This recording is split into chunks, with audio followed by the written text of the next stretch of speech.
Lost in the mountains of Bulgaria, Grady and Josh prepare to shelter down for the coming night, where temperatures will drop below the freezing mark. Needing to replenish calories to sustain them through the cold night and unknown journey ahead, Grady uses a makeshift fishing net in hopes of catching fish in the nearby river.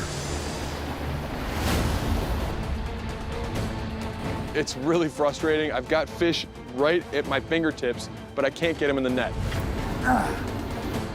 We're hungry. In order to push out of here, we need food. I got one right here.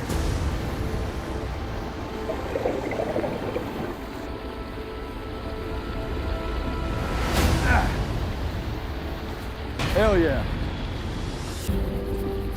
Not much to it, but that's fish. It works. It's a little bit of patience, it's all it takes. I've seen quite a few in here. They're not very big, they look bigger underwater apparently, but that's dinner. I still got a little bit of sunlight. Now I know where they're hanging out. There's no way I'm leaving this little hole without getting a couple more.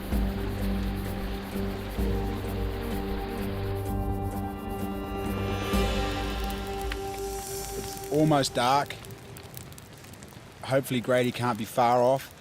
I wanted to leave this a little bit longer before I put it on, but if I do, it's not going to work. So I'm putting it on now. Hopefully she'll start burning nice and evenly. I'm pretty happy with that. I'm actually almost ready for bed. If Grady was back, I'd probably go to bed while he brought me dinner in bed. I don't think it's going to happen. One can all but hope. Meanwhile, Grady's fire is cranking. Nice big stack of logs here. Grady's going to have a very comfortable night, so he owes me one. Unless, of course, he comes back with a heap of fish, then we're even, but I don't reckon he's going to catch.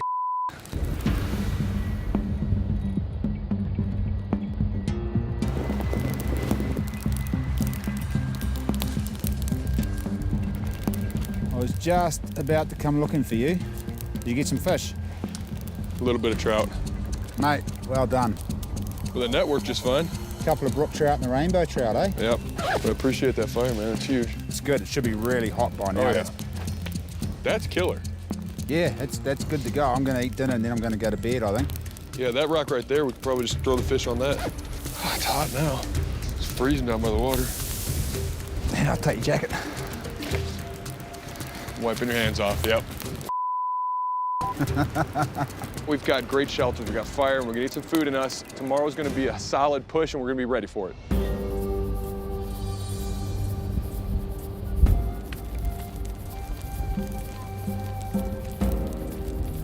Right, I think we're good to go. Here, take two of them.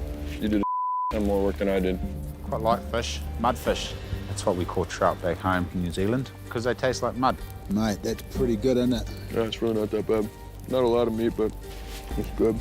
It might not seem like a lot, but it's a morale booster. It gets protein back in our bodies, which is warmly welcome. You've been in Europe a lot? Europe, been there a couple of times over the years. Bulgaria? Yep, been here before. Not same place, it was in the Red Oak Mountains. You know, come over here hunting. What are we going for?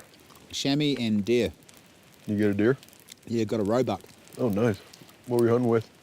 Bow and arrow. I still haven't gotten into bow hunting. I ought to.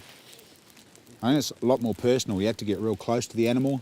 You have to be a lot quieter. It's a hard way to put meat on the table, I must say, but it's definitely a lot more exciting than hunting with the rifle. It's like throwing a rock, right? You don't actually aim when you throw a rock. You just focus on your target and throw the rock, and instinctive archery is exactly the same. You focus on the target and let the arrow fly, and it just kind of magics itself there. Just tons of practice and muscle memory.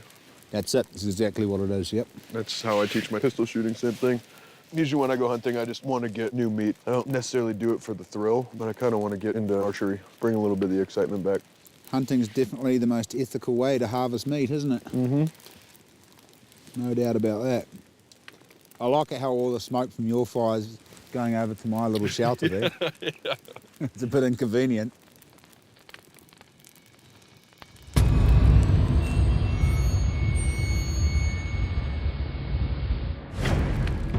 I've just gotten up for a pee.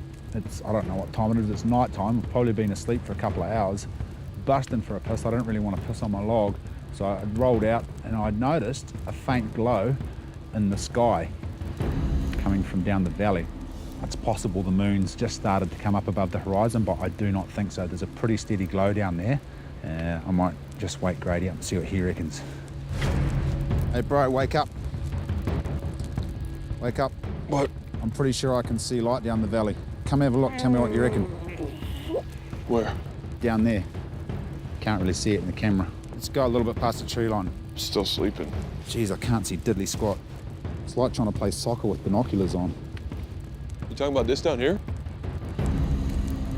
There, see that? Yeah. See? You talking about right down here? Yep. It could be the moon. I don't know. Which direction should that moon be coming up? Well, where's the moss in the trees? In the northern hemisphere, the north side of a tree spends most of the day in shade, encouraging moisture and moss growth. By using moss growth as an indicator of north and knowing that the moon rises in the east and sets in the west, Grady and Josh can get a rough approximation of where the moon is expected to be. All right, moss is here. There's the north side. That's coming almost straight north. That can't be the moon. And we got a lot of cloud cover. Everything's pretty much the same everywhere except for right there. I think that's light pollution. I think you might be right. It's either a massive city on the other side of that ridge, or it's a small village up in the mountains, one or the other. Let's peg a direction so we know exactly where that is in the morning. Yeah, snap the top of that tree. If it turns out that's light pollution, then that's the way we've got to go in the morning. What do you reckon? I like when Josh gets up to pee in the middle of the night. Good find. Ladies and gentlemen, we may be on to a winner.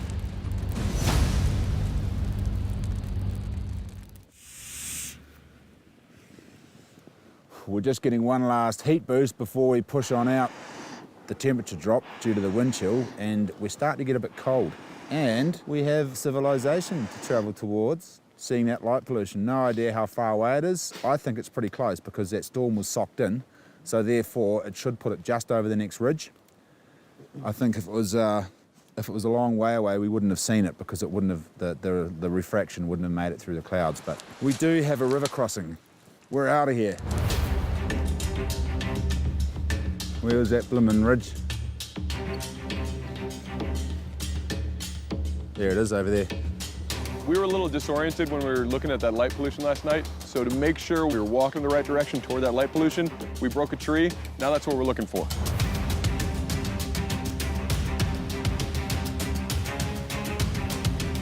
There's our tree. Yeah. There's our ridge right there. And the river. Water's moving pretty quick. Everything's covered in ice. We'll go have a look at it, eh? Yeah. We're just gonna keep on pushing down toward the river. We're being as cautious as possible. If we fall in the water and that is not salvation on the ridge, we don't have any more methods of making fire and we're gonna be in a world of hurt.